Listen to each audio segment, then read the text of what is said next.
तो चलिए आज एक बड़ी ही मीठी लेकिन उतनी ही तीखी लड़ाई की कहानी सुनते हैं।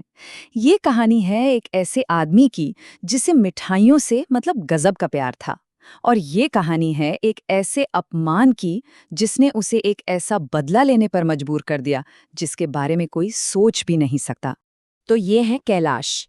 अब कैलाश के लिए ना पूरी दुनिया मिठाइयों के आसपास ही घूमती है। यहाँ तक कि उनकी सुबह की शुरुआत भी गर्मा गर्म गुलाब जामुन और बर्फी के सपनों से होती है। और यही जुनून, यही प्यार इस पूरी कहानी की जड़ है जो उन्हें एक बहुत बड़े टकराव की तरफ ले जाएगा। तो कहानी का पहला हिस्सा, मीठा झगड़ा। देखिए, हर कहानी में एक हीरो होता है और एक विलन।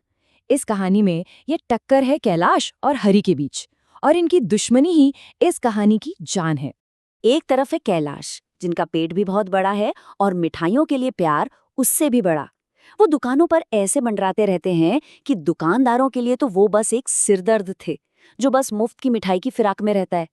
और दूसरी तरफ है हरि, एक नंबर का चिड़चिड़ा हलवाई जिसकी दुकान बिल्कुल नहीं चल रही। अब अपनी नाकामी की वजह ढूंढने के बजाय वो अपना सारा गुस्सा कैलाश पे निकालता है। उसे लगता है कि कैलाश की वजह से ही उसके ग्राहक दुकान पर नहीं आते। तो मतलब झगड़े की वजह तो बिल्कुल साफ थी। कैलाश के लिए मिठाई एक खुशी की चीज है जिसे वो बस खाना चाहता है, पैसे हों या ना हों।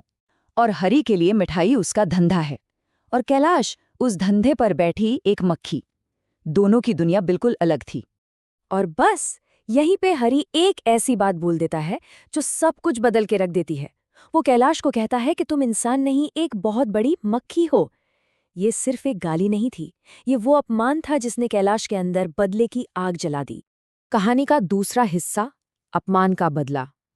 खुद को मक्खी कहे जाने के बाद कैलाश अब शांत बैठने वालों में से नहीं था। अब बात सिर्फ मिठाई की नहीं थी, अब बात इज्जत पर आ गई थी। और उसने एक कसम खाई। और कैलाश ने जो कसम खाई वो कोई मजाक नहीं थी। उसने प्रण लिया कि जब तक वो हरि को सबक नहीं सिखा देता, अन्न का एक दाना भी मुंह में नहीं डालेगा। सोचिए, अब ये लड़ाई भूख और इज्जत दोनों की बन चुकी थी। और बस यही कहानी में एक नया मोड़ आता है। भूख से बेहाल कैलाश मिठाइयों की खुशबू का पीछा करते करते एक छोटी सी गुमनाम दुकान तक जा पहुंचता है। और वहां उसे मिलता है एक ऐसा हलवाई जिसके हाथों में जादू तो था, पर दुकान में एक भी ग्राहक नहीं था। बस यहीं उसे अपना हथियार मिल गया। कैलाश को उस हुनरमंद हलवाई में एक मौका दिखा। उसने उससे एक सीधा सीधा सौदा किया। तुम बस मिठाई बनाओ, ग्राहक लाने का काम मेरा। ये सिर्फ एक वादा नहीं था, ये तो हरि की दुकानदारी खत्म करने के लिए एक पार्टनरशिप की शुरुआत थी। तो अब आता है कहानी का तीसरा हिस्सा, कैलाश की चतुर योजना। अब कैलाश के दिमाग की बत्ती जलती है। उसके पास हुनरमंद हाथ तो थे, लेकिन एक बहुत बड़ी प्रॉब्लम भी थी। और उस प्रॉब्लम का जो हल उसने निकाला वो इतना शानदार और शरारती है कि आप यकीन नहीं कर पाएंगे। तो सबसे बड़ी दिक्कत क्या थी?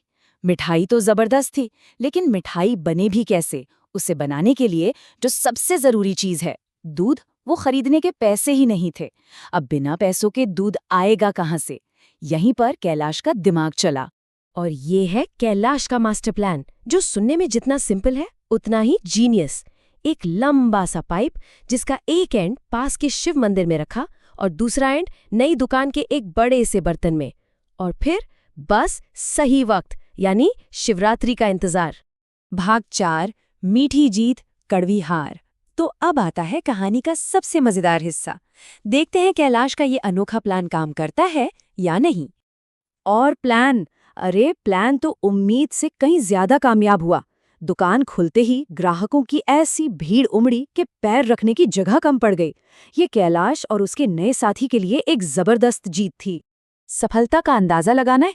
जरा सोचिए, एक ग्राहक आता है और सीधा 5 किलो गुलाब जामुन का ऑर्डर देता है।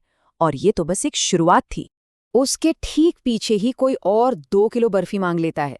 मतलब मिठाइयां बन रही थीं और मिनटों में बिक रही थीं। और इस एक तस्वीर में पूरी कहानी साफ दिखती है। एक तरफ कैलाश की नई दुकान जहां जश्न का माहौल है, भीड़ ही भीड़ है, और दूसरी तरफ हरि की दुकान जहां मक्खियों के सिवाय कोई नहीं। खेल पूरी तरह से पलट चुका था। तो सवाल ये है कि ये चमत्कार हुआ कैसे? आखिर इतना दूध आया कहाँ से? तो राज बहुत ही सिंपल था। शिवरात्रि के दिन गांव वाले जो हजारों लीटर दूध भगवान शिव पर चढ़ा रहे थे, वो सारा का सारा दूध कैलाश के पाइप से होता हुआ सीधा नई दुकान के बर्तन में पहुंच रहा था। मतलब ताजे दूध की मुफ्त और कभी ना खत्म होने वाली सप्लाई।